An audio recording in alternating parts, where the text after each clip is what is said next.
Get in, loser. We're going podcasting. Rock on. You can unlock the door first. Maybe. Warning. Pregnant women, the elderly, and children under 16 should avoid prolonged exposure to Dirt Diggler. Dirt Diggler may suddenly accelerate to dangerous speeds. Dirt Diggler has high gluten content and is not kosher, halal, or vegan safe. Do not ingest Dirt Diggler, as Dirt Diggler is for external use only. Discontinue listening to Dirt Diggler if any of the following occurs: itching, vertigo, dizziness, discoloration of urine, tingling in extremities, loss of balance or coordination, slurred speech, temporary blindness, profuse sweating, heart palpitations, increased use of profanity. If listening to Dirt Diggler gives you an erection lasting longer than 4 hours, you're welcome. Listening to Dirt Diggler may lead to unplanned pregnancies. If Dirt Diggler begins to smoke, get away immediately. Seek shelter and cover head. Dirt Diggler may stick to certain types of skin. When not in use, Dirt Diggler should be returned to a special container and kept under refrigeration. The ingredients of Dirt Diggler include, but are not limited to, a glowing substance which fell to the earth, presumably from outer space, and bad memories. Do not taunt Dirt Diggler. Dirt Diggler does not come with a lifetime guarantee. Dirt Diggler. Enjoy the show. Extra heat.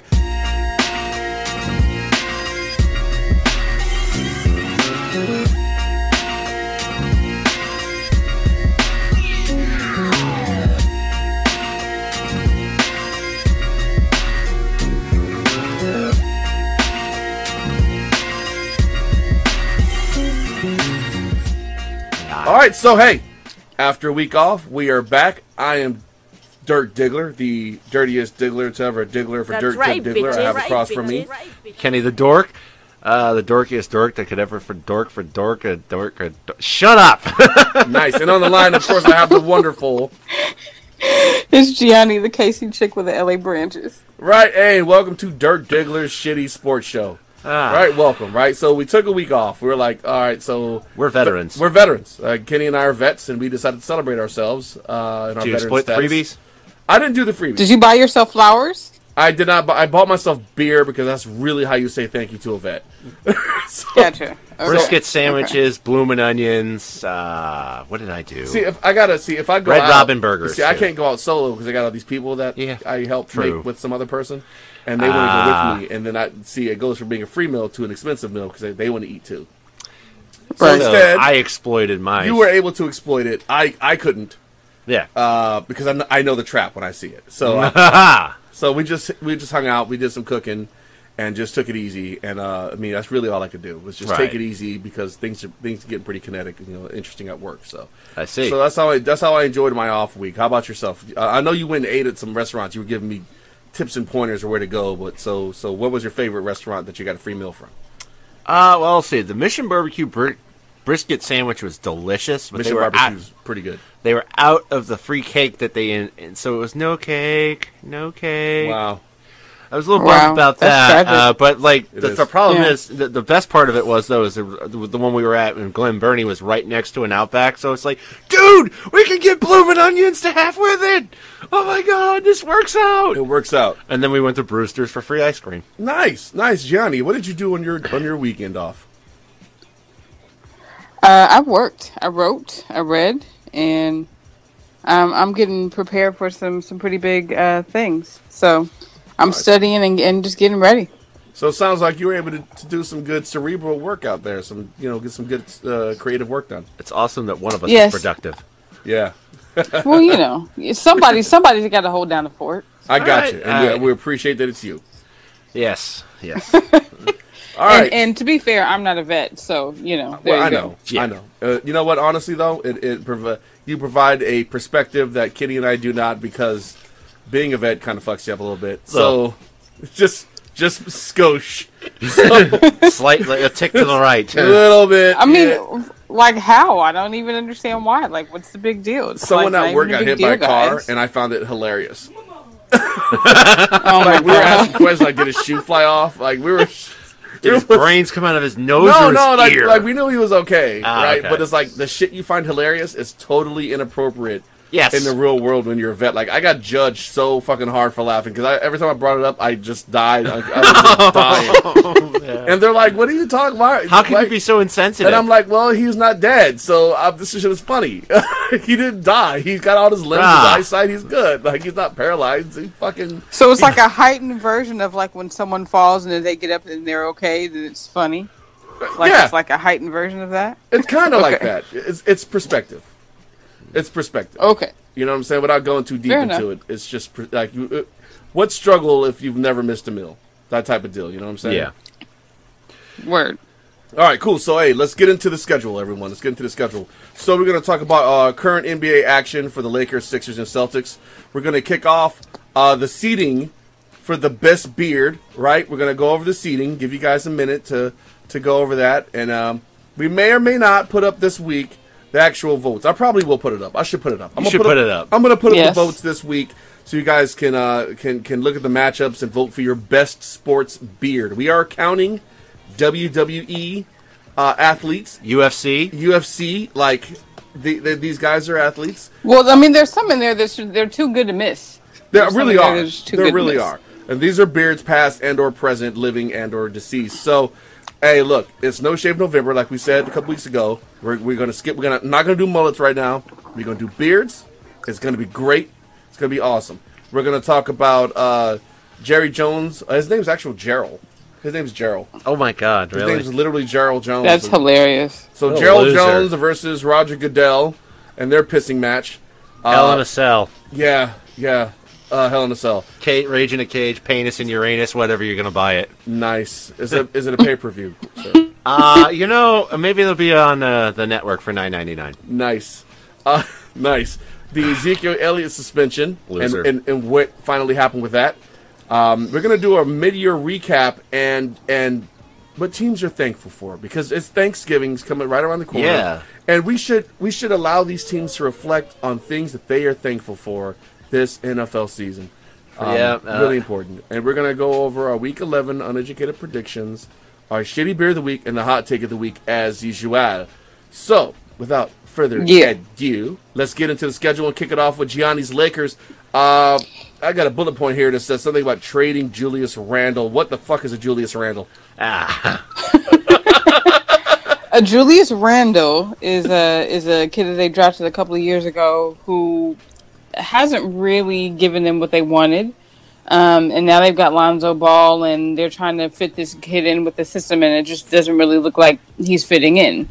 The Lakers, unlike, when Kobe first came into the league, they don't really have a vet player. They don't really have a Ron Harper or Eldon Campbell or any of the vets that have any sort of championship pedigree to sort of help these young guys out. So they're all trying to figure it out. And Lonzo is not living up to everybody's high standards, but, I mean, his daddy did that to him. So yeah, Lonzo's been having a tough time shooting. Lonzo's been having a tough time. He has been. Yeah. He's been having a tough time, period. But, we knew that it was going to be a sort of a reconstruction period for the Lakers. And I think that, they're thinking, okay, well, maybe we can trade Julius Randle and get, a vet or two that can sort of settle the young dudes out for when the games get close. They've got some talent, but it might be rough for another 2-3 years. Yeah, but to be honest with you, they're all just kind of holding it down until LeBron gets there next season anyway, right? Yeah, we're going to talk about that. That's quite possible. We're going to talk about that. It's quite possible. Do you still feel this team can sneak into the playoffs? I still think that they can. I mean, they're still they've still got like a mixed bag. I mean, I'm not saying that they are going to get past the first round if they do make it in, but they're not as horrible as I thought they were going to be. They've got Kuzma. They've got Jordan Clarkson is shooting really well. They've got some talent. So, yeah, we'll see. All right. I'm always going to vote for my team. That's fair. That's fair. All right. So let's slide over to Kenny's team in Boston, the Celtics. I know. It's making me sick, dude. Like, I know. Just listen. Maybe, well, you might want to excuse yourself because I'm going to make you throw up. Here we go. Kenny, kick it But anyway, it's been a pretty awesome week in Boston sports. So yeah. You saw the Patriots dominate the Broncos on Sunday Night Football. To be fair, we're all doing that. Yeah. Yeah, your Eagles did it the week before, so yeah, we kind of piggybacked off of that. They fucking quit. Yeah, they did. Dude, did you hear, like, the Red Sox, Mookie Betts won a Gold Glove, and not only that, he bowled a 300 in the World Series of Bowling. That is impressive. It is! That's his off-season thing. Yeah, look, I'm definitely with, I'm for the bowling. And Mookie Betts is a really talented bowler. But not only that, the only thing that really is dragging Boston sports down this week, before I get to the main event, is the Bruins are meh. But the Celtics are on a 14-game winning streak after starting the season 0-2. It's the longest streak ever by a team to start 0-2. Yeah, look, the Celtics came out of fucking nowhere, man. I mean, I can't believe it. We saw them being dangerous, but not like this. No. Not like this. Like, Brad Stevens may already have locked up NBA Coach of the Year. We'll see. He's doing a great job. He's winning without Horford, Hayward. It's a long season. I know this, but like during this 14-game win streak, he has won without obviously Gordon Hayward. Yeah, and there were a couple of stretches where he had to win without Al Horford or Kyrie Irving or all three. He's done it because Jason Tatum and Jaylen Brown have come to play, and it's been fun to watch their maturation and their progression. And just the Celtics team is fun to watch. You know, I'm sure that when LeBron starts giving a fuck, this Celtic domination isn't going to be a thing. But I'm enjoying it for right now. It's fun. Yeah, enjoy the ride. They're going for number 15 tonight at the 3-12 Atlanta Hawks. They're probably going to get that. They've got trips to Dallas and Miami this week, and then they got the Indiana Pacers. And it could go a lot longer. But by the same token, the NBA is weird, and they could lose tonight. So I'm riding it out. I am guardedly optimistic, and I'm having a good time watching it. You know what? Nothing wrong with that, man. Nothing wrong with that at all. Yeah, I definitely think they're probably going to be like top 3 in the East. I mean, like I think it'll be sort of a it'll be between them, the Wizards, and which the teams we pretty much knew in the beginning of the season. I mean, we're barely even a quarter of the way through, so. It's you know, as a Laker fan, it's really making me sick. But as a basketball fan, it is fun to watch. It's good to see new talent show up, new teams. Yes, it is, especially with a lot of the old guard having retired. You know, all of these Hall of Famers that sort of went out in the last few years. So the new blood is good to see. Yeah, it's going to be a huge turnover when the Spurs start. Yeah, Speaking of new blood, Joel Embiid, I can't get over this kid. All right, so let me just talk about the Sixers then. Let's just go right into that. So, so this is a comparison that I just read this morning regarding Joel Embiid, and I'm not sure how I feel about it. Right? It went back to that championship final, the finals between Olajuwon and O'Neal. Shaq in '95. Mm-hmm. Yep. At how the different playing styles. And the theoretical question of what if all those skills were wrapped into one player? What if you had a person with the grace, speed, agility of an Olajuwon, with the size and physical dominance of an O'Neal, a young O'Neal, not a gigantic 360-pound O'Neal, out of shape, not a Kobe how's my ass tastes O'Neal. It was he got big because people were hammering him. I mean, but a svelte young O'Neal. So. That's the comparison being drawn for Embiid right now. And that's a hell of a comparison to make. However, he put up 46 on the Lakers. It was, oh my God, it was like 7 blocks, he 7 assists, Euro step. like 15 rebounds and 46 points. It was ungodly. He did shit to Brook Lopez that I didn't think centers. I didn't know he was a 7-footer, but he's like 7'2". He Euro-stepped this guy into the fucking shadow region. Yes, he did. Into the shadow realm. It was ridiculous. He was blocking shots. He was everywhere. And this is a guy on limited minutes. They're not letting him play all the games yet. They're easing him back into the rotation. No back-to-backs. And he's absolutely dominating when he comes out. He's absolutely dominating. He's very exciting to watch. And then you have Simmons, who's a 7-footer playing point guard. Yeah. And he's much faster than you would think, right? So Kevin Durant, he's a 7-footer. But Kevin Durant's not known for his mind-blowing speed. No. He's long, lanky. And he's more. He's gonna smooth. his arm length is what's gonna get him. Yeah. Yeah. Simmons is fast. He can run. He can run you down and block your shot and do all these things. And then Covington just got a new contract. Just got an extension. So. Yeah. He got paid a bit, and you Dario Saric is pretty solid too. Yeah, he's solid. And then you have Markelle Fultz, who's rehabbing his shoulder right now, and we don't know what he's going to look like when he comes back. But when they benched him, the Sixers got better. Now, are they world beaters right now? No, They're over 500 though. There are a couple games over 500, which is better than I thought they would be at this point. So this team could sneak into the playoffs. Yeah, I mean they're fun to watch. You know? And that's the first time we've been able to say that in a long time. It really is, dude. Like Joel since Embiid AI, not since AI. Since AI. You're right. Since AI. Yeah, I mean the Sixers are no longer embarrassing. No, they're not. They're not. And Joel Embiid is a social media darling. The process. Well, I'm not gonna say he's a darling because he's not. He's gonna say things that are probably what people would consider salty, right? He's hilarious. He's a kid. He's gonna say some dumb shit. Man, I mean, look, it's just what it is. But the shit he did to the Clippers a couple games ago, where he dude gave him a hard foul and started running his mouth and because Embiid didn't say shit all game. Yeah. Dude runs his mouth and all of a sudden Embiid turns into the most shit talkingest player out there. I'm talking it was like Gary Payton levels of shit talking, right? Because that's legendary. But it was. I don't think anything could be Gary Payton. That's just. I mean. But it was like he dunked on he went around the guy who was talking shit to him, dunked on Blake Griffin, stared down Blake Griffin, and then during the interview acted like he forgot the dude's name. I mean, wow. That's some next level. Yeah. That's world star savagery. That's some savagery. So I'm enjoying watching Embiid. So it looks like our teams are doing pretty well at this point in the season, and that's encouraging. Hope to see you motherfuckers in the postseason. No, you don't. No, you know what? If the Sixers sneak into the postseason, if the Lakers sneak into the postseason, that's a win. Like the Celtics right now, you guys were there last year. It is a win. It's a win. Like these are young teams. We don't have a Kyrie Irving. Right. You know what I'm saying? Like we don't have. Real quick question though. Yeah.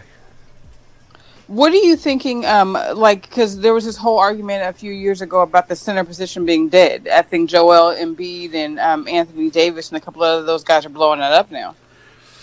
Because the traditional slew-footed drop back big man is dead. Yeah.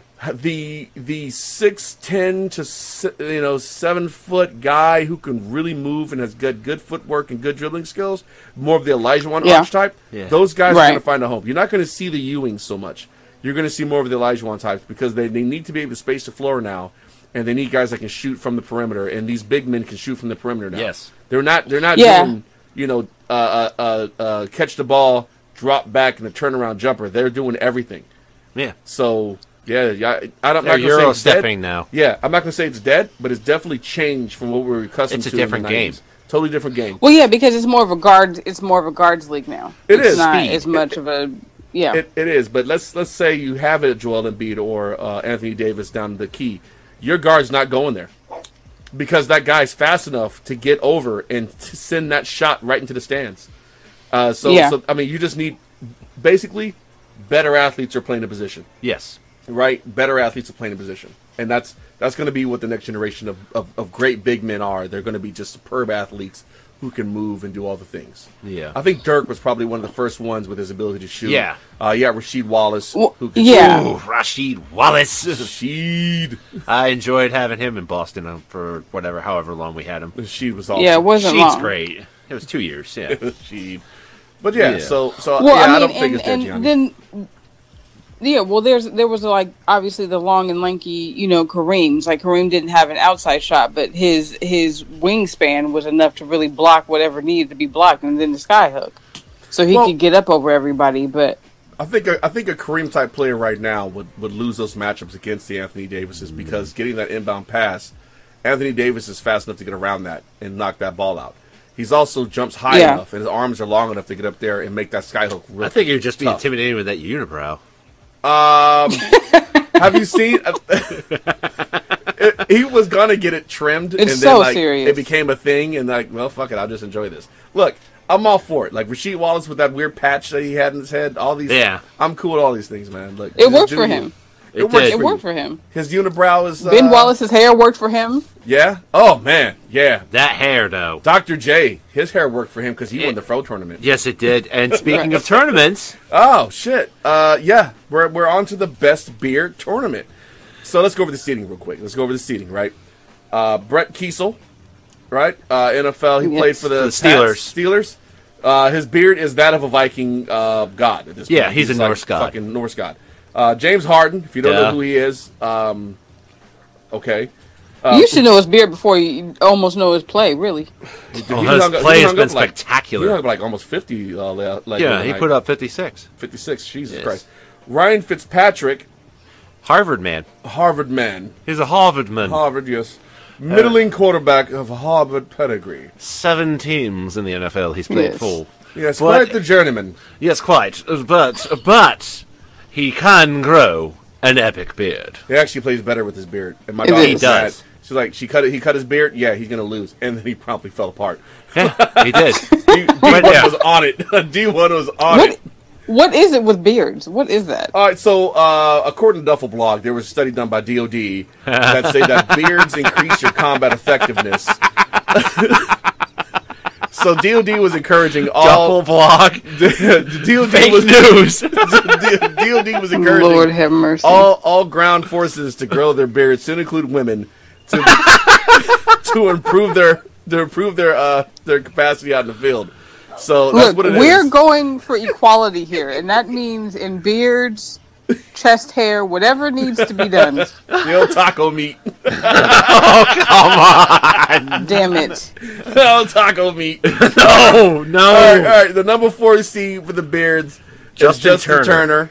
The Los Angeles Dodgers. The Dodgers. Then you have the great LeBron James. Now, he doesn't normally rock a beard, but like this. It's serious this year. But when he got into it with Cantor, man, that beard, that was special. That beard was throwing haymakers. That beard was strong. That was a strong beard there.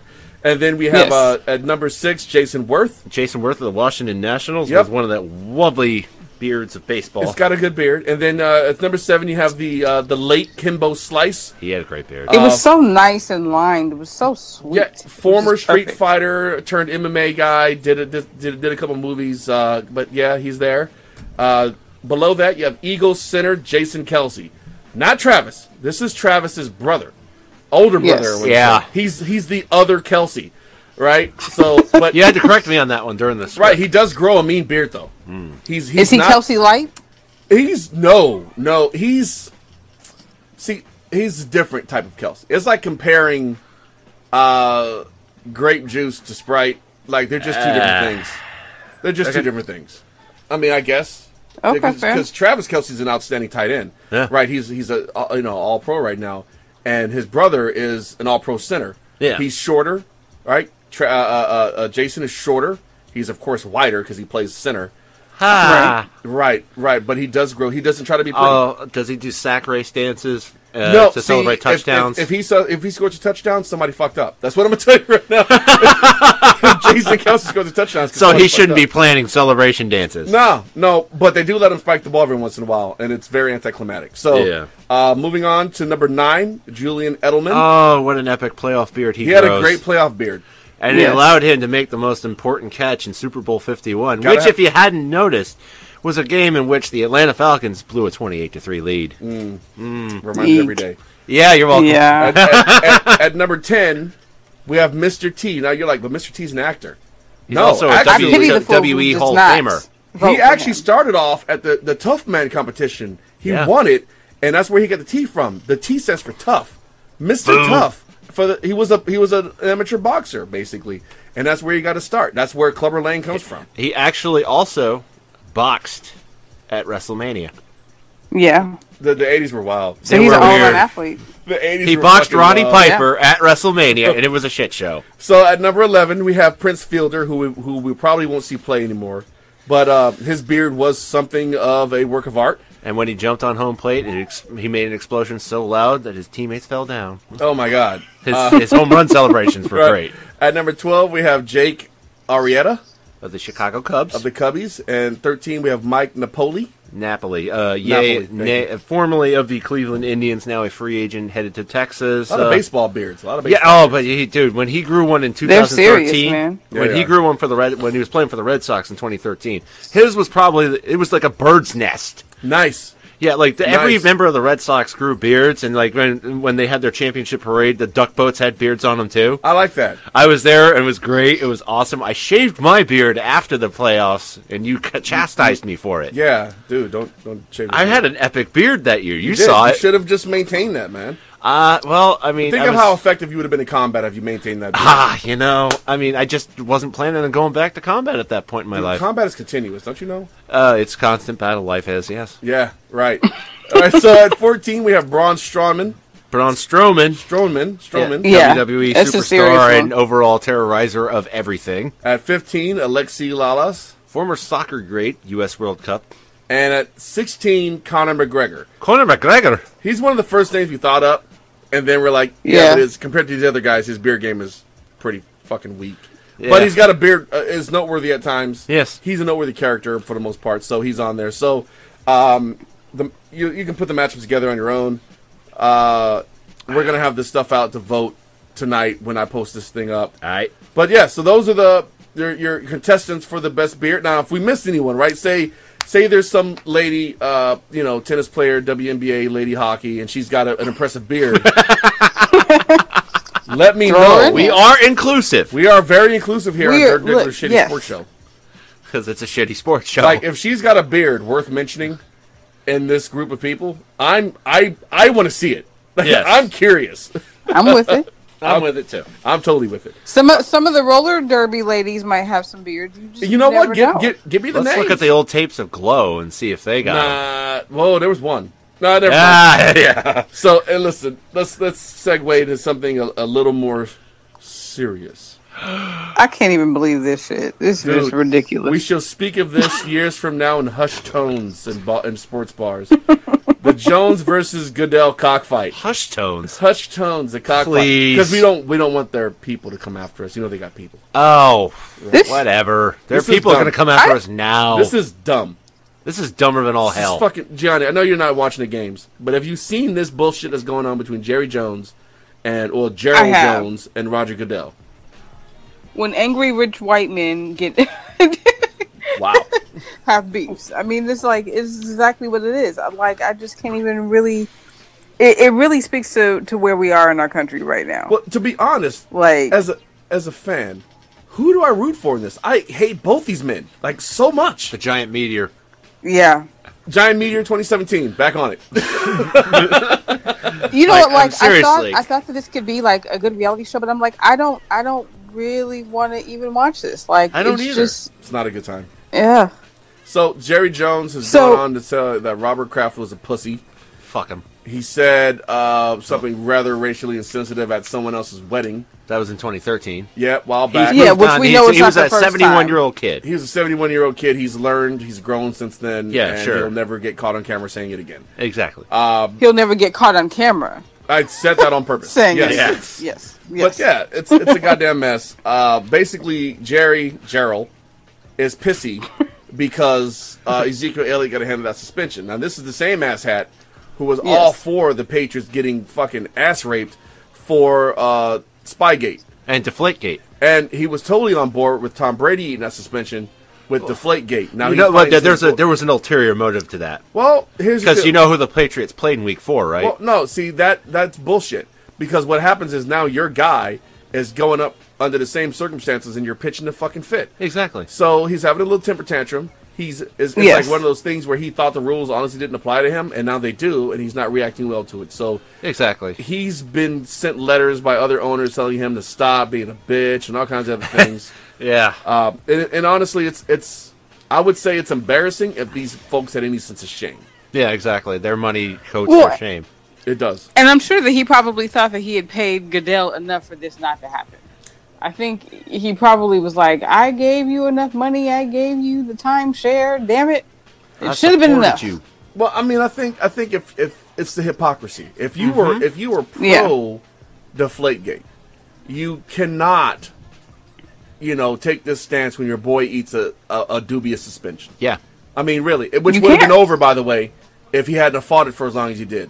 So now you got divisional games coming up. You're not looking good. And you stand to freaking find yourself outside the playoffs looking in because your boy's going to eat a suspension during... 2 games against the Eagles he's going to miss. No, he'll miss one. He'll miss one. Oh, wait, the last game of the season. The last game of the season when the fucking division crown's probably locked up already. Yeah. And honestly, if it means costing the Cowboys a chance at the wild card, the Eagles will play their starters. Yeah. I mean, I understand that, and it probably will happen, but at the same time, I mean, why didn't he just sit sooner? I mean, he should have gotten it over. And I think that Jerry Jones was probably blowing steam up his ass and saying, "Oh, we can beat it, kid. We can beat it." True. And this dude is 22 years old. You can't expect for him to have any sort of perspective. Well, I mean, I guess. I mean, go ahead, Gianni. Go ahead, finish. Well, yeah. I mean, like as far as listening to your owners, and I mean, he knows that clearly he was in the wrong. He was certainly not innocent.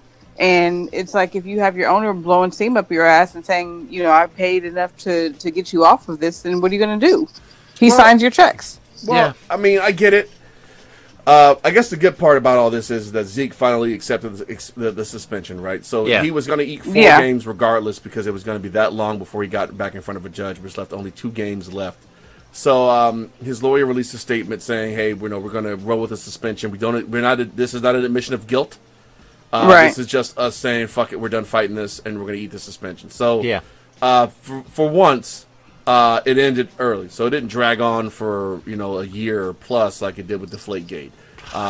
But it is a bad precedence though with regards to the CBA. There's going to be a lot of shit that changes as a result of Brady and Ezekiel Elliott's suspension. 2 of the biggest stars in the NFL, right? Had to eat some questionable bullshit suspensions, but these are punishments they all rogered up to when the locker rooms agreed on the CBA. So I can't be mad at the NFL for doing what they were allowed to do. Yeah, exactly. And to be fair, you look at the schedule for the Cowboys after the Eagle game on Sunday night. It doesn't get better. No, it does. They got the Chargers, the Pigskins, the Giants, and the Raiders. They can weather that storm right there before they play the Seahawks on Christmas Eve. I'm going to tell you right now, the Pistons will give them everything they got. Exactly. The Chargers as well. The only team that may roll over is the Giants, but even then they may get up just to cost them the are winnable games, though. They are winnable, but without... well, you know what? We'll get to it. Yeah. They're in shambles. So it's tough. So, all right. Yeah. So, hey, let's...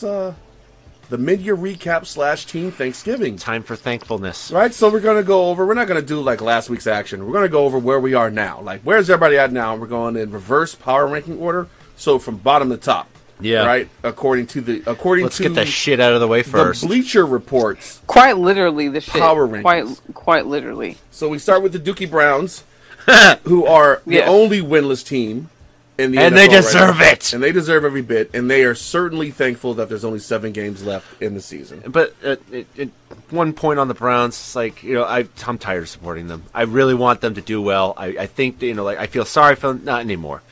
So the Giants are 1-9 after giving the previously winless Niners their first win of the season. How exciting! And they are thankful that there are 43 days left in the NFL season until they can fire Ben McAdoo. Ben McAdoo was a McAdoo fucking not. McAdoosh. McAdoosh. Hey, famous halftime speeches.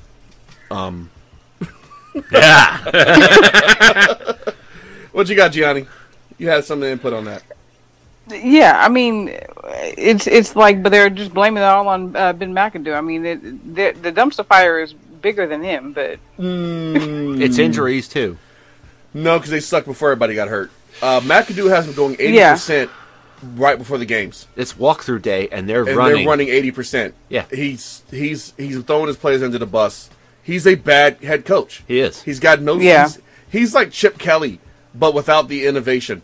So, because at least Chip Kelly had a winning record for a couple years. Yeah, he went 10. A couple of years. Yeah, he had back-to-back, then it fell apart because he thought he was too fucking smart. But he's going to be a college coach next season anyway. So he's saving up for college. So the Niners are 1-9 after beating the Giants, and they are thankful that they are not the Browns. Well, yeah, seriously. I mean, who isn't? At least they're like just a hair, like a step above. Just you know what? No, I'd say they're significantly better than the Browns, and they're going to be even better next season. Yeah, because here you have a Niners team that is obviously rebuilding.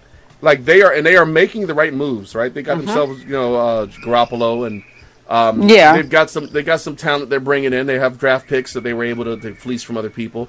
And they have a GM that's not a total fucking sack of shit. Yeah, John Lynch is actually building a decent team. Building a decent team. So they're going to get better. But you can look at the Browns, and every year we say the same shit, and it never happens. No. Ever. So the Browns are definitely going to be 32. And we were high on the Browns. We thought they'd make some changes, but no. We thought they were going to be at least 4-12. Hey, well. Yeah. No. Yeah. Well, I mean, it's not too late for them to do that, theoretically. Mathematically, it's totally too late. possible. Yeah, it's too late.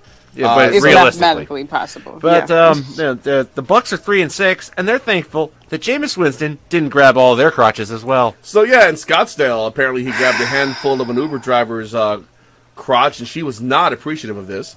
She reported it to the company. He's banned from Uber. And then it came out.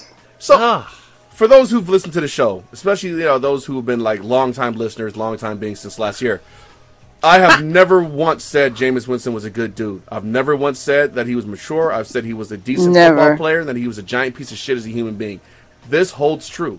Yeah. This holds true. All the shit he did in college and all the shit he did hey, how about that student union incident in Florida State? There's so much. There's so fucking much. So a guy who beat a rape case in school has now got a sexual assault where as they roll down the street, he's got the windows down yelling homophobic slurs at people on his way to get tacos. And while getting tacos, he grabs a handful of this lady's crotch and lets it sit there for a minute until she goes, what the fuck are you doing? Now, why was he in Scottsdale? He was at Kurt Warner's charity flag football game. Oh. This guy's a piece of shit. But the Bucks have to be grateful that he didn't grab all their dicks. So, yeah, I guess that's nice. So the Colts, the Colts are 3-7, and they're thankful that they will forever be able to ruin good quarterbacks via their terrible offensive line. Like I feel sorry for Jacoby Brissett. He's concussed. Yeah, Brisket is concussed. Luck's on the IR. Peyton Manning's neck ran him out of there. Luck is in Europe trying to find what's wrong with his shoulder. Because he might find the cure of cancer quicker. No, you know what, man? I think that he just needs to see one of the Uber specialists. I like Andrew Luck. I really do. I think he's a likable dude who he's a talent. He's a talent, and it's a damn shame that a generation of talent like him is ruined. If he can get out of Indianapolis, he signed big money, man. I know exactly. That contract, he's not getting none of it. Go be an architect. He could smart. Definitely. He's very smart. Stanford graduate. Or could he do what Calvin Johnson did and possibly retire and come back in a couple of years? He's still really young. Well, see, Calvin hasn't come back yet because Detroit owns the rights to him and will not give those up for nothing. No. The Beast Mode is the only one I've seen do it recently, and that's because Seattle is uncharacteristically cool when it comes to shit like that. They understood why he was going. He was leaving the conference. It was no big deal, but Detroit going to hold on to Megatron, and I see Indianapolis doing the same shit. Pagano's a fucking idiot, and he's going to get fired. And Jim Irsay is probably popping pills. One of the worst owners. If he was in Cleveland, you wouldn't see a difference. No. All right, you wouldn't see a difference. So no, you just associate whining and bitching with Cleveland instead of Indianapolis. I assume there's just a lot of crying in Cleveland. Yeah. All right. So over to you, Dork. The Bengals. They're 3-6, and they're thankful that law enforcement hasn't started sniping their players from the lighting rigs. Yeah, a lot of felonies there. A lot of felonies. Yeah, Vontez. Yeah, down, bro. Every bad thing that happens to them. Yeah, he got tossed just for even breathing on a ref. Yeah. Well. Yeah, because of his reputation. But he did step on somebody's hands and shit. He did some dirty shit prior but because of his reputation, he can breathe on a ref and get tossed now. Why is he standing close to refs? Why is he breathing? He knows better. Yeah. So the Texans are 3-6, and they are thankful they have access to such great orthopedic surgeons. Seriously. Because all their daggone good players are just, oh my God. I mean, what would we do without the annual? Is J.J. Watt going to be healthy enough? Suspense. And now we have the added benefit of Deshaun Watson. Is he going to be healthy enough? Suspense. Oh my God, this is so exciting, dude! It's like he's going to be another RG3. No, don't say that. Spectacular rookie season. You know what? RG3 was flawed from in between his ears. Deshaun Watson is a much better person, character, everything. I honestly believe that he's way smarter. If he loses his ability to move like he does, he'd still be a successful quarterback in the NFL to where RG3 couldn't.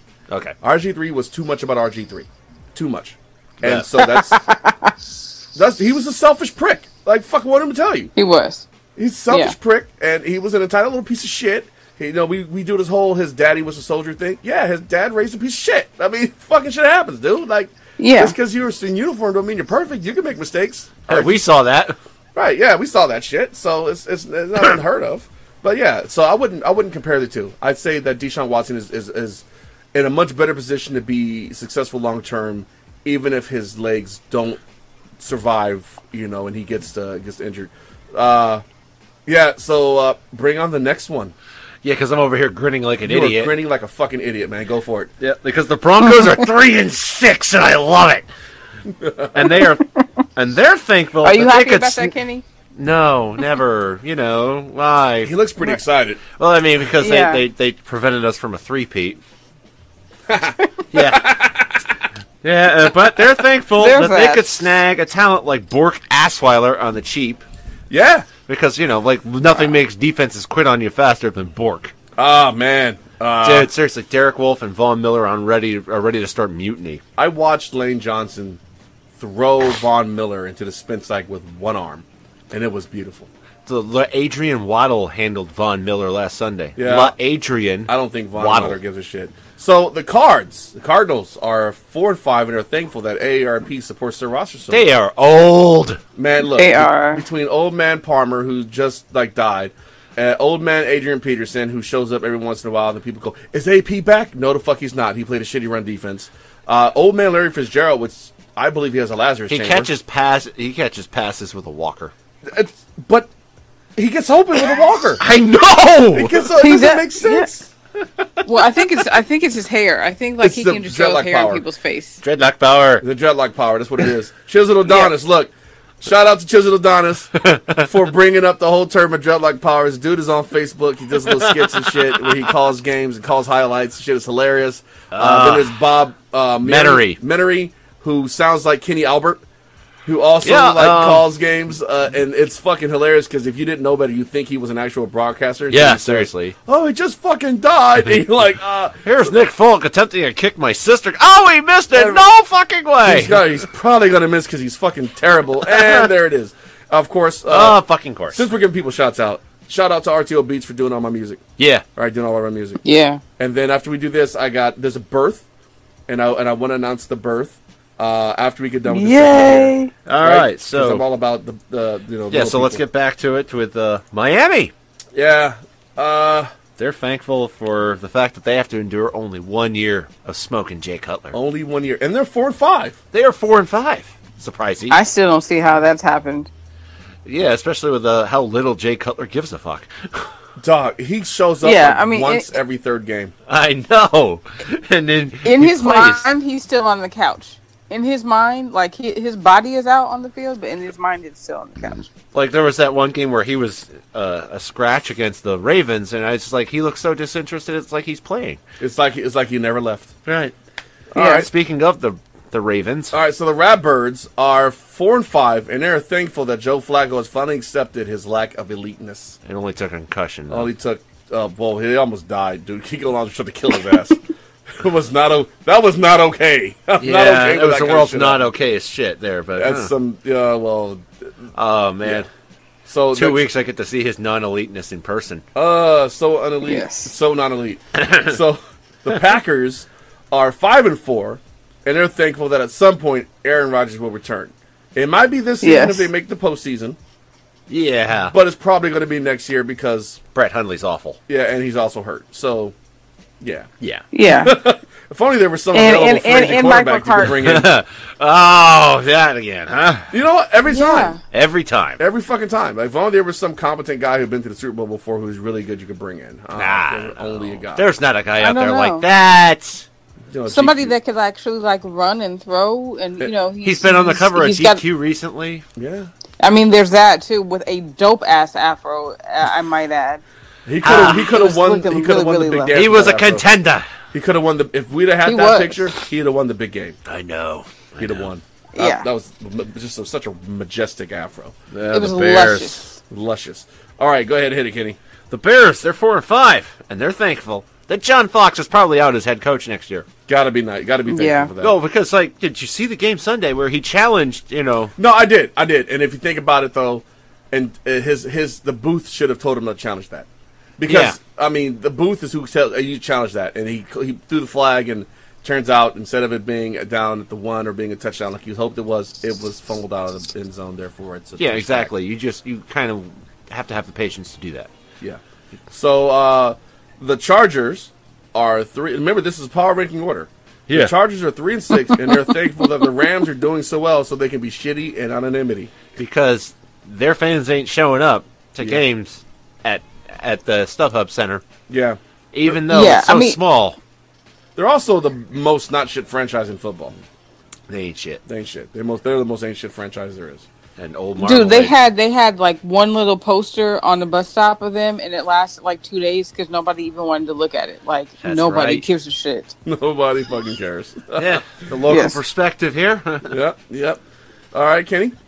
So the Pigskins, they are 4-5, and they are thankful that Kirk Cousins is just good enough to distract everyone from how injured they are collectively. Yeah, dude, they're hurt. They hurt. Their trainers either are terrible or great to keep them going as long. But that team is physically broken. They're always hurt, though. But not like this. I feel like it's a little more than it's been in recent years. Yeah, definitely. There a lot of folks missing time over there. Jordan Reed's out again. Well, surprise! Hamstrings. Not a concussion this time. How nice change of pace. Yes. So the Jets are 4-6, and are thankful that the Giants are so terrible to distract from their mediocrity. Yeah, well, I mean, this was supposed to be their year to tank, though. It was. They're not even tanking right. But Sam Darnold's going to be suiting up in New York playing at that stadium, but he's going to be wearing blue. I can tell you right now, Sam Darnold's going to suck if he goes to a cold weather spot. Oh yeah. If he's not in the dome, he's going to suck. Yeah, exactly. But Sam Darnold is going to get drafted by the Giants. Sam Darnold's going to stay and say "fuck all you" because Cleveland has the first pick overall. They're not going to do. They're not going to be smart enough to draft a quarterback. Are you kidding me? They totally would. They drafted Manziel in the first round. No, but they're going to whiff on a surefire talent like Sam Darnold, though. He's not a surefire talent. He's a fucking Pac-10 quarterback. They don't normally do well with the exception of Aaron Rodgers. Hey, speaking of teams that need a quarterback, the Bills are 5-4, and they're thankful that the Pagulas are such absentee owners. Yeah, because Sean McDermott's just doing whatever the fuck he wants. Seriously, why are you benching Tyrod? 3 interceptions on the year. Just stupid. For reasons. Yeah, there are only 2 quarterbacks that have thrown less interceptions than him, right? Yeah, Alex Smith and Dak Prescott. Tom Brady, Alex Smith, Tyrod Taylor. Nice. 3 quarterbacks that have thrown 3 or less. Wentz has 5 interceptions. Oh. He's also got 23 touchdowns, though, so it kind of balances out. Yeah, whereas Tyrod has 13 touchdowns, so... I'll take he's averaging 200 yards passing a game. He's an old school quarterback in that he does not. He's a game manager. He's a high end game manager. I'm cool, and that's cool. That's cool. And that should be enough to stay on the field. It should be. It should be. You're right. Considering how bad other quarterbacks are, And let's put it this way: if they were going to move on from Tyrod, they should have done it in the offseason before. They had a chance. Yeah, they did. Definitely. Yeah, seriously. If Sean McDermott was dead set on getting Tyrod out of town, then he should have done this in the offseason. Should have done it. And it's not fair to Tyrod. All right, so the Raiders are 4-5, and they're thankful that Beast Mode can still run through people because when he's on, he makes things a lot better for the rest of the team. Yeah, he does, and he's going to give the Patriots a handful tomorrow. He really is. He's going to go out of his way to give them a handful. Yeah, it's Beast Mode. It's Beast Mode. What are the chances? What are the chances that they give him the ball at the 1? What would be even better if they don't and he throws a fucking pick? Oh, come on, bro. I imagine that in between doing whatever the fuck he wants, he has actual nightmares about that play. No, he doesn't have nightmares about it. He's just he doesn't. Just pissed? He's just still pissed at Pete Carroll. He should be. Because he finally delivered on the promise to win the Patriots the Super Bowl 18 years later. Hey, man. It happens. Right. The Titans are 6-4 after that ass kicking they absorbed on Thursday Night Football. 4 interceptions will do that for you. Yeah. Well, I mean, they were down 16-14 in the third and lost 40-17. Not okay. Not okay. Yeah, but they're thankful that they play in a weak division. Yeah, because the only team they have to contend with is Jacksonville right now, and normally it's not even them. Yeah. So the Colts and the Texans usually run away with that division. The Lions are 5-4, and they're thankful that Aaron Rodgers is out, so maybe they can mediocre themselves into the playoffs. Maybe. And they have the schedule that could get them there. They can definitely do it. The question is, will they? The Jaguars are 6-3, and they're thankful that their defense can counter the suckiness of Blake Bortles. I mean, that's a pretty good defense if you can counter how bad Blake Bortles really is. They beat the Steelers in Pittsburgh. Yeah, the Jaguars are a weird team, man. They're winning games that you wouldn't normally have them winning. And then they lost to the Jets. Broken clock is right twice a day. I have no argument against that. That is a correct statement. I'm lucky I had such good spit take reflexes there. It was almost bad over here. Good job, Gianni. I almost spit on the dirt carpet. Yeah. And on the surge protector. That probably would have been an issue. That would have been bad. Yeah. So the Falcons, who I don't trust, are 5-4, and they are thankful that the Cowboys are a bigger dumpster fire than themselves. Dude. Maddie Steam. Something about in-game adjustments, like if your tackle is getting beaten like a rented fucking drum, you might want to slide a tight end over there to help, or have a back chip, or do something. Seriously, Adrian Claiborne had 6 sacks. But no, they let the guy give up 5, then they replace him with some other fucking turnstile who lasts all of 2 plays before he gives up his first sack. And then they put the asshole back in. Seriously, they were speculating whether or not Adrian Claiborne was going to break Derek Thomas's record. I'm not okay with that. He's like second on the list now. Yeah. I have to know who Adrian Claiborne is, and I'll never hear his name again for the rest of my fucking life. Yeah, exactly. But if he had gotten 2 more sacks, he would have had the single game sack record. I'm not okay with that. Fuck you, Cowboys. How dare you do that? Well, if they had given him up 1 more, he would have tied the great Derek Thomas. Derek Thomas is... No, fuck that, man. See, that's why I can't fuck with the Cowboys. But yeah, so... Hey, the Chiefs. Yeah. We're on to the Chiefs, and they are... What are they thankful for, Gianni? Yes. They're thankful for the fans. Yes. Arrowhead is still packed. It's one of the few stadiums in the league that is consistently full. They're also 6-3. And the fans aren't... Yeah, I mean, that's definitely major. And somehow or another, Alex Smith just decided to be a decent quarterback. It's crazy. Well, they took some shackles off him. They did. They just went back to a college playbook, gave him the option. Same thing they're doing in Philly. Although they're catching on to it though a little bit. Yeah, a lot of teams are. Well, the defense is not as good as it needs to be to win. Well, after Eric Berry went down on opening night. Well, yeah, even then, that was major. Yeah.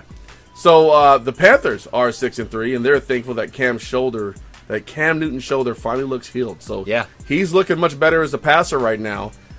He's throwing with much more confidence, and that is a good thing for the Panthers when Cam Newton is healthy. Yes, it is, and it's a lot more terrifying for the NFC South. Yes.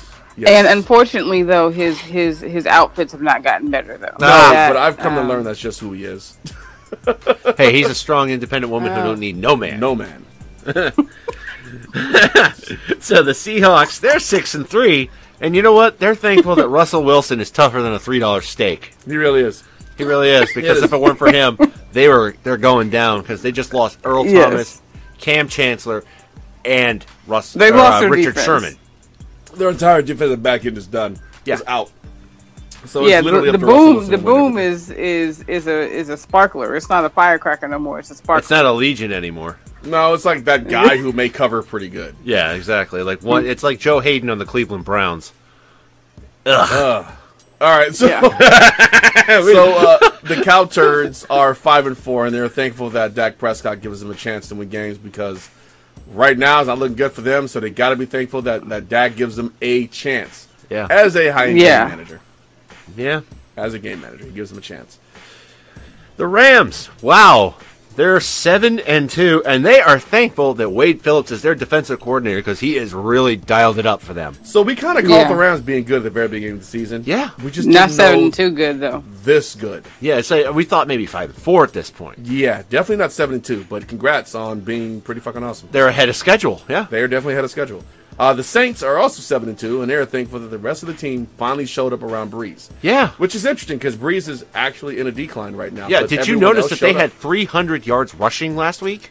Oh, God. Yeah. Ingram and Kamara bludgeoned that Buffalo defense. If you have them on your fantasy team, you're winning. Yeah. And then winning. The Saints defense? It's got some young players that are doing some great things right now. Can't be mad at them. They finally put together a team. It's amazing. Yeah. And they've won 7 games in a row. Yep. Yeah. The Pats, go for it, man. So, you know what? We're thankful that we were able to weather the storm of that September. Because, everybody was shoveling dirt on the Patriots, saying they're dead, they're done, and it's over. Oh, hey. That's because everybody hates the Patriots. Yeah, I know, and they just want the era to be over. I can't argue with that. Brady looks 40. Brady is leading the league in passing yardage, despite taking a ton of beatings. Yeah. And not only that, but his running backs are finally healthy. So you've got Burkhead, Gillislee, you've got Dion Lewis, who can be so versatile, he can catch passes, He's the leading receiver for your team. Dion Lewis is. Yeah, and he runs back kicks. Yeah, he does everything. You lose Dion Lewis, and it all falls apart. Yeah, well, and Danny Amendola and Chris Hogan have kind of been in and out with injuries, and now, we also got Martellus Bennett, who's got a torn labrum and rotator cuff. But hey, you know what? It takes the pressure off of Dwayne Allen, so he can keep sucking in anonymity. It is what it is, my friend. The reason people shovel dirt on the Patriots is because your defense looked like total shit. And it's getting better.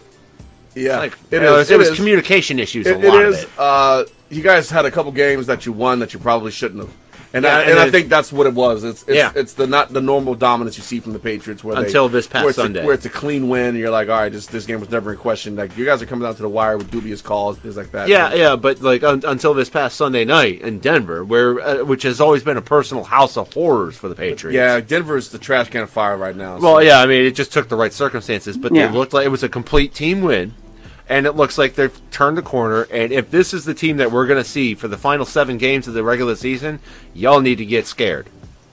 I'm good. I know. All right, so the Steelers are 8-2 because they just played on Thursday. Yeah. And they're thankful that the Killer Bees are finally kicking up their production. Well, they're finally healthy, all 3 of them at the same time. Also, nice to have Juju Smith-Schuster out there. Even when he's not playing hide and seek. A pleasant surprise. He's good. They've got some great touchdown celebrations out there. And and much to the chagrin of Martavis Bryant. Yeah. It was just a wet blanket. Well, he's mad because Juju Smith-Schuster is better than him at everything. Yeah, and he wants out. And he didn't get traded, so he's going to piss and moan. What a fucking asshole. Look. So this asshole gets into a bar fight because he's watching the draft at a sports bar or whatever, and a guy Smith-Schuster gets drafted. And he goes, "Well, that's your replacement right there." And so he probably gets into a bar fight because his fifis were hurt. Right? Then he goes to the season with his fifis all fucking hurt, and he acts like a little fucking petulant bitch. Yeah. And now he's how dare I be stuck on this winning team with these great receivers that I got to share my receiver room with, and this rookie that I don't like because he's like me but better. Fuck, man. Yeah, exactly. Like, you want to trade? Like, you got a chance at the ring, and you want to trade for your fucking ego. You know what? Give it to him. Yeah. Fucking give it to him. So, whatever, dude. Go ahead. Cover this one, Kenny. Yeah, the Vikings. They're 7-2, and they're thankful that Case Keenum is all of a sudden good. Yeah, didn't see that coming. Yeah. He is a solid quarterback. So, what's good about Case Keenum is even though they lost Dalvin Cook, which was huge. Yes. Their defense is pretty good. Their defense is good. I'm not saying it's the best defense, but it's a solid defense. Yes. It's hard. They're hard to score on. They're good in all 3 phases of the game. They're a solid team. So the Vikings, and right now the division fell apart with the loss of Aaron Rodgers. Yeah. The bottom falls out. Yeah. They've got a 2-game lead on Detroit and Green Bay. Yeah, Green Bay, I don't see pushing. They have a legitimate chance to be at home for the Super Bowl. Detroit has a chance if they can get out of their own way, which they can never do. They trip over their own way. They never constantly. can. They never Although can. They should be 6-3. But they're not. Yeah, I know, but they got screwed on that call against Atlanta. It was the right call. His knee went down. It was weird. So, moving on to the number 1 team in the league right now, the Philadelphia Eagles. Go Birds! I know it hurts you to say that. I know it really hurts you to make that statement, man. Let me tell you. Hey, you know what happened the last time the Eagles started 8-1, though, right? I don't want to hear it. Yeah. Oh. Yeah, Super Bowl 39 You happened. know what? I'm going to... All right. Kenny is always bringing up old shit. No, you know what, Kenny? So, listen. I watched that team. That's my team, right? I watched that 2004 team. And I'm looking at this team. And I'm telling you right now, across the board, from the defensive... Well, the only thing I'd say that 04 team had better than this team does now was that secondary. Because there's no answer for Brian Dawkins. We don't have a... Malcolm Jenkins is amazing, but he is not Brian Dawkins. Okay. All right, so I have to say the 04 team had a better defensive secondary. Our linebackers are better. Our defensive line, worlds better. Offensive line, worlds better. Wentz is better than McNabb right now. That's a bold statement. It is a bold statement, right but now, look at where he is now. Like, McNabb was on year 5 or 6 when he's where Wentz is at. Wentz is winning games. Wentz has played all 16 games last year, and he's in every game this year. He's there. Yeah. I mean, he's in the talk for NFL MVP. He's in the talk for NFL MVP, right? And now we don't have a Westbrook or a Staley, but we've got a hell of a running back. Deuce Staley. He's our coach, and you have Jay Ajayi. I'd say that with the exception of the secondary, this 2017-18 team is superior to that 2014 talent-wise. And the receivers we have. Right, the receivers. You got Alshon Jeffrey. You got the rookie Mac Hall and Mac 10 who comes out of nowhere. Fucking Nelson Aguilar is woken up because he's in a slot now. He's able to beat up on safeties and linebackers. They can't keep up with him. This is a much better and Peterson calls a much more balanced game than Andy Reid does. Andy Reid abandons the run immediately to where this guy is not. So I'm going to say that. You're feeling pretty good about your Birds. I'm saying that when we compare the 2004 Eagles, right, because that's the last time this happened, to this Eagles team, this is a much more complete team and has much more complementary pieces around his quarterback. That year, it was just McNabb, whatever was left of Terrell Owens, and a bunch of shitbags in the receiving corps. Yeah, you didn't have a dominant tight end. Your offensive line was aging. Your defensive front was okay. It was that team had to get to a Super Bowl. That team had to make it, but honestly, I think that this team this year, if it plays that team, this new team beats that team. Okay. It beats. Interesting. I think so. All right. So yeah, I'm feeling good, right? And I think the Eagles are thankful because they finally found their franchise quarterback with Carson Wentz. He's, as Kenny said, he's in the MVP conversation, and if you watch him play, there's times where you go, how the fuck did he do that? Like against the Pigskins on Monday Night Football. Against anyone. Like even his game, like even his mediocre games, he puts up multiple touchdowns. Yeah. I mean, he makes it look easy. Yeah. Like remember when Brady had first reached that level, like not like after Ring 3, when he was like the man. Like no, seriously, when he was undoubtedly the man. The confidence that he played in, there was nothing he could do that was wrong. Yeah. That's where Carson. That's how I'm seeing him right now. Am I saying he's on the same level? I'll be honest with you though. Brady in New England, was the man after the first one. Yeah, but after that drive to get the first one. Yeah, but to be honest with you, like a lot of people had doubts. Yeah, but he didn't wear it like he did after 3. Yeah, the way he wore it. The way he wore it. It's how he carried himself. You know, he's still shucks. I'm glad to be here after number 1. He was. Yeah, he was. After number 3, he was like, motherfucker. And really after 2 too. Yeah. And after 3, he was like, "Fuck it, I'm the goddamn man. I'm Tom Brady, bitch," and that's who he was. So, you know, I'm seeing that out of Wentz. I like it. Like I say, they're supporting him well. It's got a real good environment for the team. Yeah, well, they're I'm supporting him because they're calling it Wentzylvania now. Well, they called it Wentzylvania last year because folks saw the potential. But 23 touchdowns, 5 picks. That's a pretty high. Like 2,300 yards passing. He hasn't had to run for any touchdowns. No. He's really just... He's hard to bring down. He's hard to catch. Yeah. He does all the things that you want him to do, and he leads the team. Yeah. So I'm pleased with where he is right now. A second-year quarterback leading a team is always a good thing. He fucking owns that huddle. Yes. No one. So, Dirt, what you're saying is you're just sort of meh on him? Kind of. It's like meh bordering on man crush.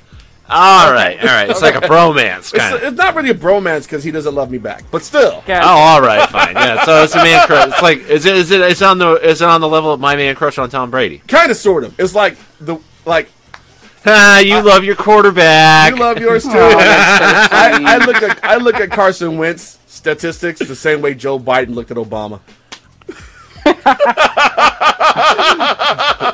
I'll punch that Lord. You want me to go? I'll punch that motherfucker. I changed the Wi-Fi password to I love Mexicans. Joe. All right, so yeah, that's the number 1 team in the league right now. They play the Cowboys coming up. We'll talk about that matchup. Let's talk about the Week 11. But yeah, so right now we have the uneducated predictions. Hold on, the Week 11. And mine are as uneducated as you can possibly get. Yeah, right, because Gianni's not actually watching the games. So we have the Lions versus the Bears. I got the Lions taking this one, 27-24 against the Bears. Take a touchdown off the board for both teams, and that's my pick. Cool beans. Jaguars versus Browns. This is going to be a bloodbath. Oh, I'm sorry. Who you got, Gianni, in that first matchup? I was going to stick with the Lions. I was going to toe the company line. Gotcha. Right. I don't trust the Lions, but this is a divisional game. It's like the Bears could win this game. I don't know. They could. It's at Chicago. But they play better in Chicago.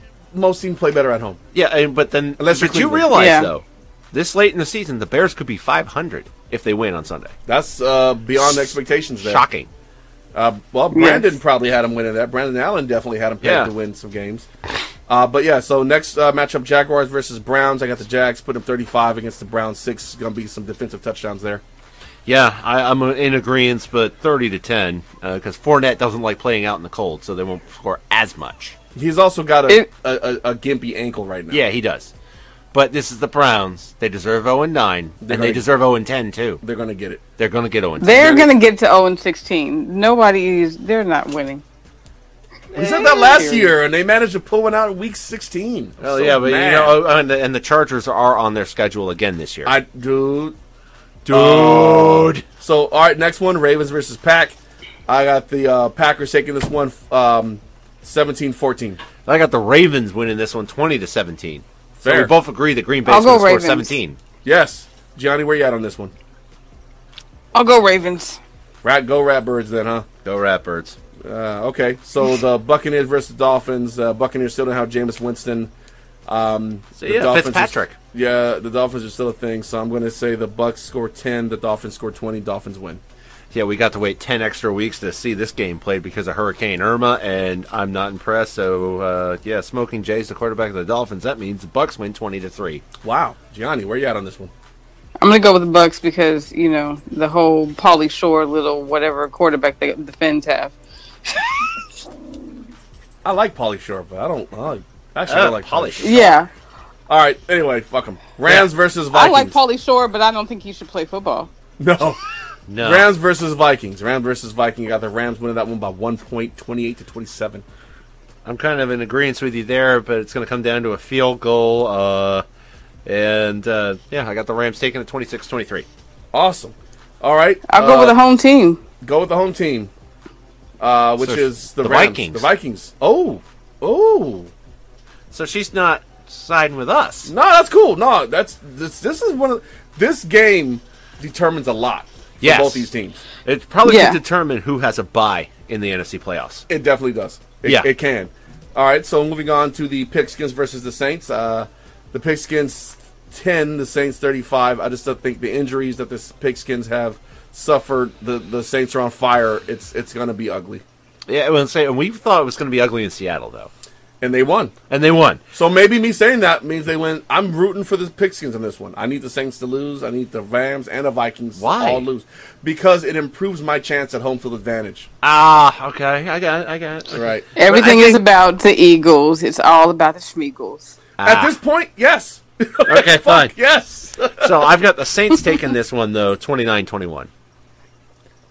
Pretty close. I think the Saints are hot. I think they're rolling. Yeah, I got you. There's 7 in a row, and it gets to 8. And I just, I think, a game effort made by the Pigskins, but no. They always show up, but is there enough of them? Is the question. Exactly. So the Chefs versus the Gents. I got the Chefs taking this one, 28-3. The Giants have quit on their owner. They've quit on each other. I don't think McAdoo can turn this thing around. I don't think so either, but I see them at least playing and scoring. The Scrubs will score garbage points, 34-17 Chiefs. Fair. Where you at? You going for the home team? I think the Giants are collecting unemployment, and I think that the Chiefs could probably play the second string all the way across the board, and they'd still be fine. All right. We could see Mahomes in this game. I actually hope to see Patrick Mahomes in this game. Yeah. I'd like to see him play. So we have the Cardinals versus the Texans. I have the Cardinals actually winning this one, 12-10. I think that the loss of Watson is just too much for them right now. Yeah, I'm kind of, but then Carson Palmer is a big loss too. But they've got and the Cardinals, they have playmakers, like if they were trying to win a Super Bowl in 2008. I'll take Drew Stanton over Tom Actually, Savage. Blaine Gabbert's starting. But I'm still Gabbert. I'm taking the Texans for that reason, so 23-20. Fuck, I forgot he was starting. All right, cool. Either way, where you at, Gianni? I'm going to go Cards. I think right. they got a little bit more going than the Texans right now with all their injuries. That's fair. That's fair. All right, the Bills versus the Chargers of Los Angeles. Yeah. All right, I actually have the Chargers taking this one, 20 to 14. You got the Chargers winning a home, quote marks, home. Well, they don't really have a home. Because the Bills are going out of the way to see how many bullets they can put into their own foot. Yes. So I have to give the Chargers this one. I do too, because like Nathan freaking Peterman, are you freaking kidding me? Yeah. Are you kidding me? The Bills deserve to lose. It's at this point, yes. They came out hot and they're doing their normal late season collapse. They are currently the 6th team in this. They're the last wild card team in. Yeah, well. They obviously do not want to end this postseason drought with Tyrod Taylor at quarterback. I don't understand it. It's bullshit. I don't either. It's ridiculous. So, all right, moving on to the Bengals and the Broncos. All right, so the Bengals are offensively more competent than the Broncos are. The Broncos are definitely in bad shape offensively. Yeah. All right, the Bengals can score points. Andy Dalton can throw the ball. He can sling. He's still got A.J. Green, and he still has, what's the damn running back's name? Joe Mixon. They have Joe Mixon, but they also have that Giovanni Bernard. I believe he hurt. Is he hurt? Well, they've got offensive talent. Is what I'm saying. They got offensive talent, and we look at the no-fly zone and all the other Denver defensive players, and they're not interested. No. So unless the Denver Broncos can score some points in bunches and get that defense live again, I don't see this going well for them. So I have the Bengals taking this one 20-13. Bengals. Yeah, and about the only way that I think that the Bengals pull this one out is if they get it in before the sun sets, because we all know what the primetime lights do to Andy Dalton's skin. He does sunburn in primetime. He does sunburn. Yeah. Plus which, the Bengals still employ Vontaze Burfict. All right. What's the odds of him biting someone? I don't know, man, but they're going to wheel him in like Hannibal Lecter here pretty soon. So I'm gonna take the Broncos by 3 in this game. Nice. Who's a bigger dumpster fire? Oh, man. Okay, Gianni, how do you feel about this one? I think you could flip a coin with this one, with who is the worst, but I'm going to go with the Bengals. Bengals with the win for you? Yes, Bengals with the win. All right, fair.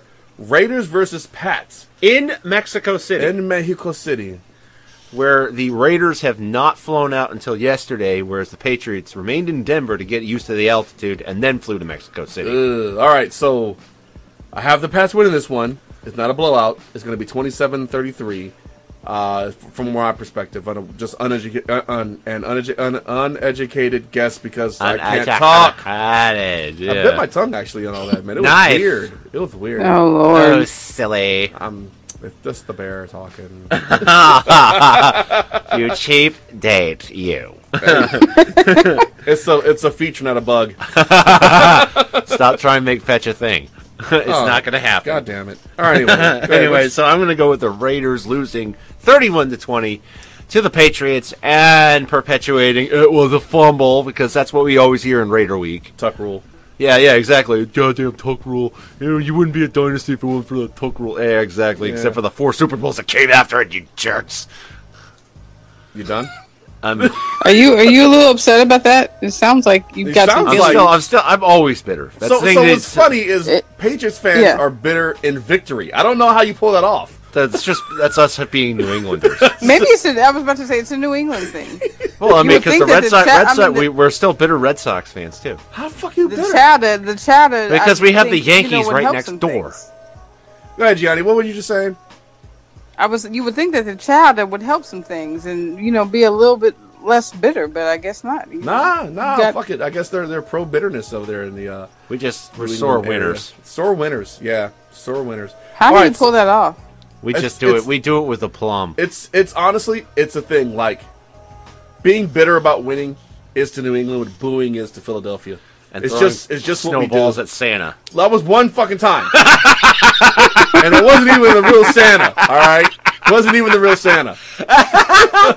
Yeah. But you know what, though? I'm cool with that. I know you are. I am seriously cool with that. Fuck that throwing D-cell batteries at baseball players. And fuck those guys, too. I just want to know. I want video on Marshawn Lynch in Mexico City. I really want. I need that for my life. Ooh, I want to. Yes.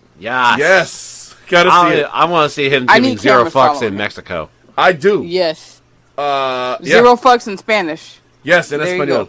In Espanol. All right, so my game of the week, all right, is Dallas week.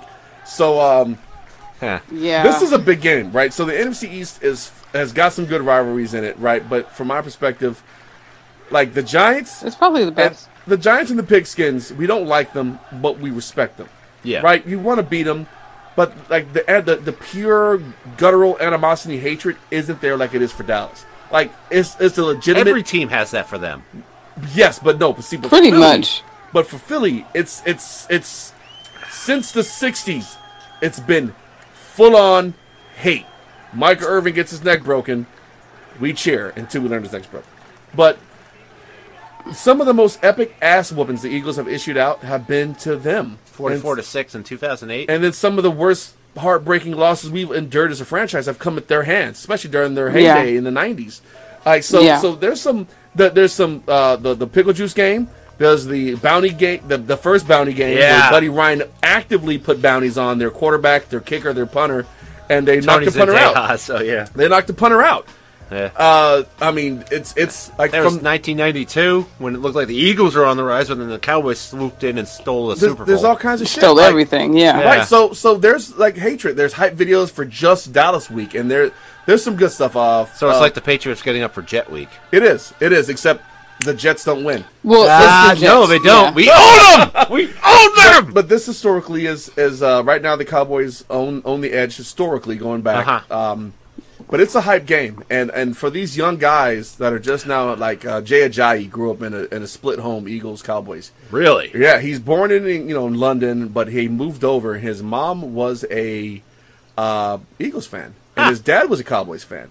So he come from a split household. So now they're all Eagles fans because he's an Eagle, but he's aware of the rivalry, but he's never been on the field for it. So it's going to be very enlightening for like Alshon Jeffrey. I assume that Jeffrey would be like a Bears-Packers rivalry for him.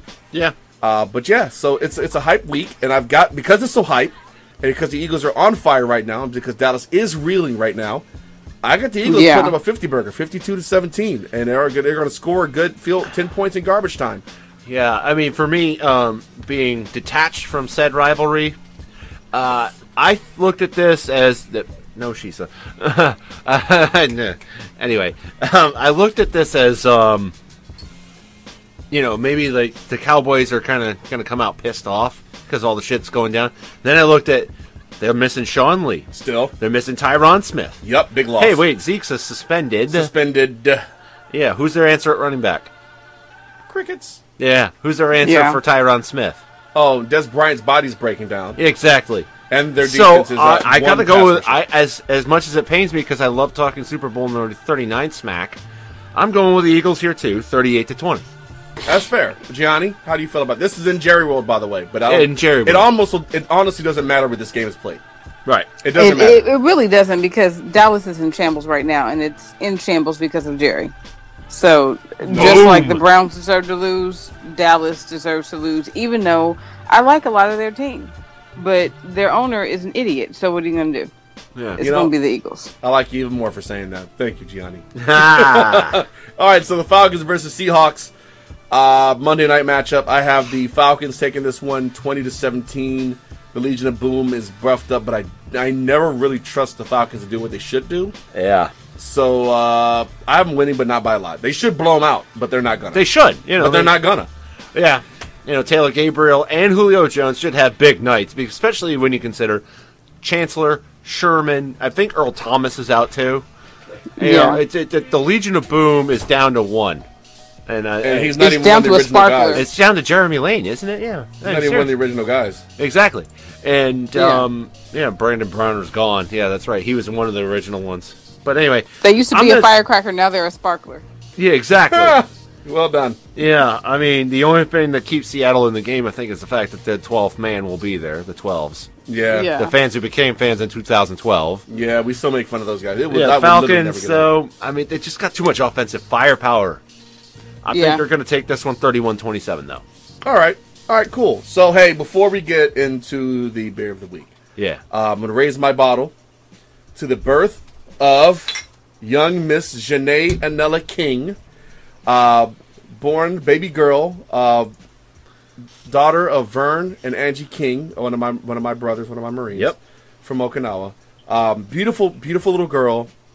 She was 20 inches long. I think she was 7 pounds, like 13 ounces. Beautiful girl, head full of hair. Head full of hair, and I'm so excited. So congratulations to them. Yes. Welcome to the world, baby girl. Welcome to the world, baby girl. You got a good mama and papa. You got good big brothers. They're going to take care of you.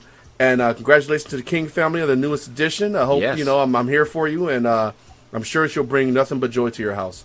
So I just wanted to celebrate that birth and announce it here on the show. So, hey, that's a good thing. I'll meet her soon. Yes. So, with that having been said, time to do the Beer of the Week. Greetings, I'm Dirk Digley of the Philadelphia Digglers. And I'm Kenneth Dorksworth of the Connecticut Dorksworth. And we are here to give you Dirk Digley's Shitty Game Time Beer of the Week. And for this week's beer, we have Molson's, eh? Yeah, that's Canadian lager beer. Are we going to watch hockey? Canadian water. Prairie barley. Oh, man, give me some poutine and some gravy fries. Fucking poutine's good. I know it is, eh? Fucking poutine's good. How about we go to T-Ho's for a freaking maple crunch, eh? Yeah, go to Tim Hortons, man. Sorry. So, all right, let's taste it, man. Let's taste this beer. All right, let's clink it up. Let's taste this shit.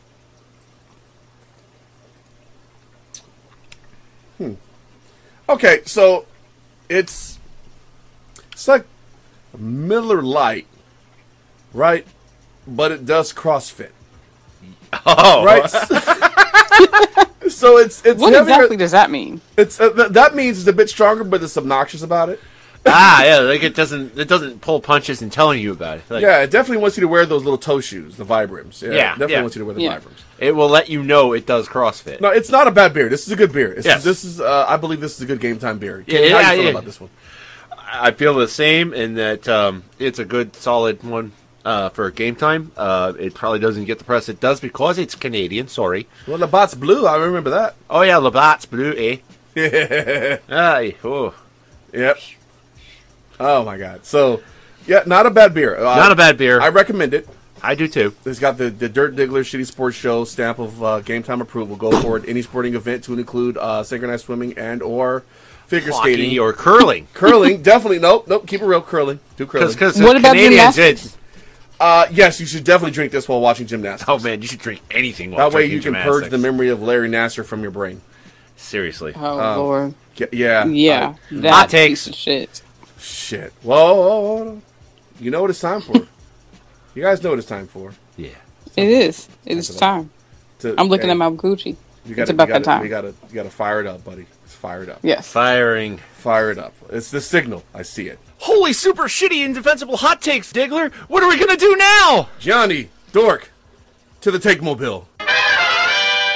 Okay, hold on. I guess I just gotta get this started. Hold on. It takes a minute. It's kind of old. All right. Really? All right. I think. All right. I think we're good. I think we're good to go. All right. So, all right. This week's hot take of the week, the shitty, indefensible, goddamn, I can't believe this asshole set that hot take of the week. For me, I believe Roger Goodell is going to record a Jerry Jones diss track. It's going to have J.J. Watt as a feature. Because it may even have the little Watt as a feature. But this shit is ridiculous. What are you talking about? I see what you're doing. You see what I do. I saw what you did. What? So who's so is Kanye producing this? This is a Timbaland beat. Oh. Okay. This is down south in the dirty south. Timbaland. This is definitely Timbaland. Yeah. But yeah, so okay. I mean, this is where it's going at this point. I mean, you got Jerry Jones going on record calling people pussies, You got both sides leaking bad information about the other side. This is like a messy divorce between parents who honestly need a fucking hobby. So that's where I'm at on this. Yeah. Dork, what's your take? Shit. I'm going to piggyback off that. Because Jerry Jones called Bob Kraft a pussy. He did call Bob Kraft a pussy. Yeah, fuck that motherfucker. Okay. Burn his fucking Jerry World to the ground. Because Bob Kraft is going to put out a diss track on both Jerry Jones and Roger Goodell. Well, who's your feature? Who's he going to have on the feature? Oh, shit. Tom Brady, bitch. Tom Brady on the mic. I'm Tom Brady, so I'm the Tom Brady. I'm the real Brady. All you other Bradys are imitating. Because I want the real Tom Brady. Please stand up. That's fair. That's fair. That was good. That was fair off the cuff. I think that the B side of that is going to be the Papa John's owner. Oh, hell no. Schnatter. No. Schnatter supports Peyton Manning. Yeah, so he can have him. Yeah, but he doesn't like Goodell and Jones right now. He doesn't like Goodell and Jones, but he's still, making out with Peyton Manning. That's the contract. So does State. Everybody really in real life loves a winner like Tom Brady, though. Yes. All right, Gianni, what's your terrible hot take?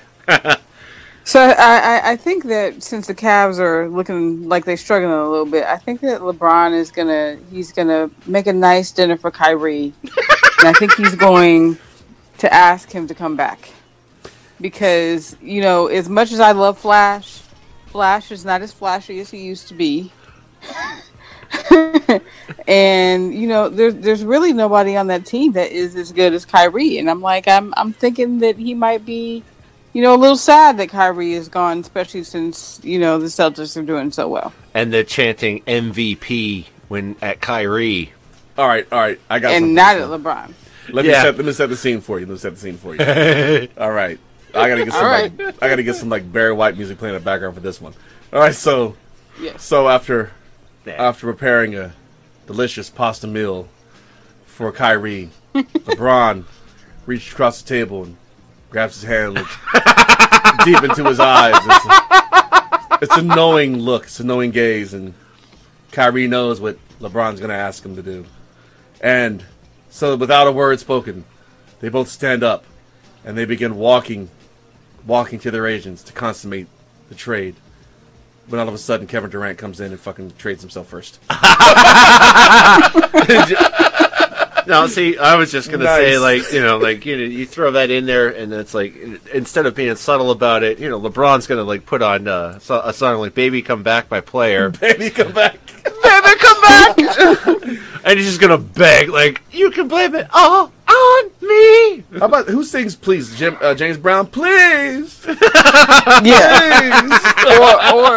or since she's got to have, please, baby, please, she's got to have it. I was wrong, and I just can't live without you. All of them have a lot of ice between them.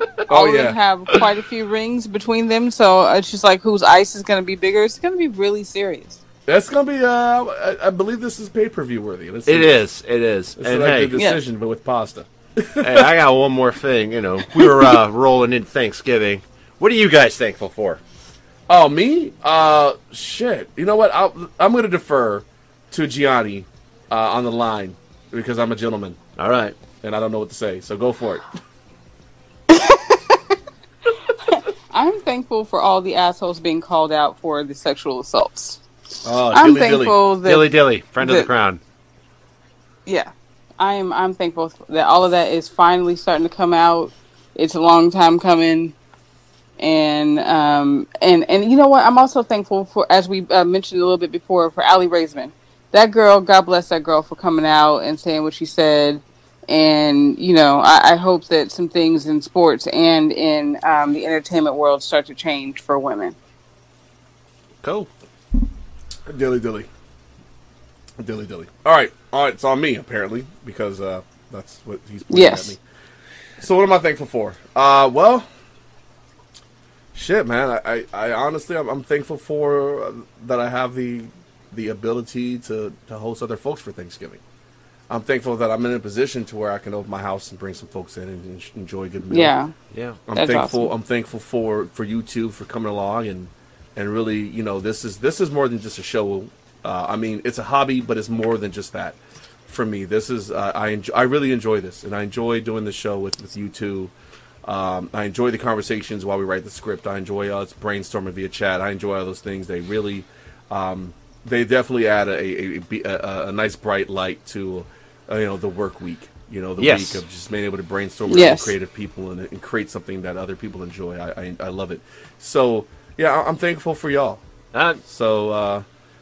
Thanks, guys, for being on the show, and as much as you thank for putting in the time and effort into the show. It's definitely nice to travel this road with someone else. Yes. Yeah. Thanks for having us. Oh, yeah, man, I'm thankful for that too, and I'm also thankful that I was bold enough to venture down here, blind and into the darkness of Maryland. Yeah. Very fortuitous. Yeah. Because I wasn't happy with where I was at. I felt like I needed a change. I knew I had people down here. And it led to an amazing opportunity or two, including this, to just, kind of my weekend release. Yeah. It's very therapeutic for me to be here and drink shitty beer with my friend. Yep. And talk about sports and clown on all the sports franchises, mostly the Cleveland Browns. Yeah, fuck those guys. Yeah. And have a great time doing it. And Gianni, I'm also very, very thankful for the fact that I've gotten to interface with you and have different perspectives. Yeah. Well, important. Thank y'all for having me. I'm grateful for that. Yes. Oh, yeah. I mean, I understand this is like, your sister is telling us this is like the first time you've done anything like in front of the mic like this. And so, yes. Yeah, definitely thanks for pushing aside any anxieties you had with that, because that's a big deal for a lot of people. And trucking forward, you're a natural. Well, I appreciate that. Thank you very much. Thank you. I do. I personally enjoy the swearing. It's It's very endearing. Fucking A, right. It's therapeutic as well. I think a good fuck every now and again is, it's really important. Are we not doing phrasing?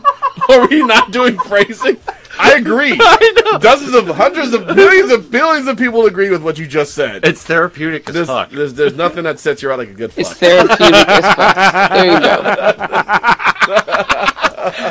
Wow. That's a great way to end the show. It really is. It really is. Hey, look. Once again, shout out to RTO Beats for doing all the music. I haven't given them the proper shout as of late. Shout out to all the listeners who share us out and convince their family and friends and coworkers to listen. Really appreciate it. Shout out to all those folks who give us feedback on our shows. We love interacting with you. It makes our show better. We do enjoy making this product for you. And a shout out to any potential advertisers who want to give us money to talk about their product. Seriously, we will so talk about your product for money. We will. We will so do that. We'll like baked beans and sauerkraut. God damn it! I swear to God. Yeah. So that's all I got, man. So all right, Gianni, anyone you wanna plug Indie Femme real quick? Yeah. Shout out to Indie Femme. We've gotten quite a few people who have come and joined us on Facebook and just sort of, paid attention to what we're doing lately. So we're thankful for all the people who have joined us, and hopefully we keep growing. I'm really excited about that. So good stuff. Yeah. All right, Kenny, shout out to anyone? I don't have any shout outs this week. I'm really thankful to be here. Outstanding. All right, so as usual, hey, we're on YouTube, we're on SoundCloud. Right, we're on Mixcloud. Definitely on Mixcloud. That's our primary platform is Mixcloud and YouTube. SoundCloud is weird. You can contact us at dirtdiggler2823@gmail.com or knp278@gmail.com. Right, so we're on the Facebook, we're on the Twitter, we're on the Instagram. You can hit us up. So with the hippin' and the hoppin'. With the hippin' and the hoppin' and the jello pudding poppin'. So, hey, as usual, it's been real. It's been fun. It's been real fun. It's been real fun. It always is real fun. It's always real fun. Dirt Diggler. Yes. The Dork. And Gianni. Out. Oot. Oot.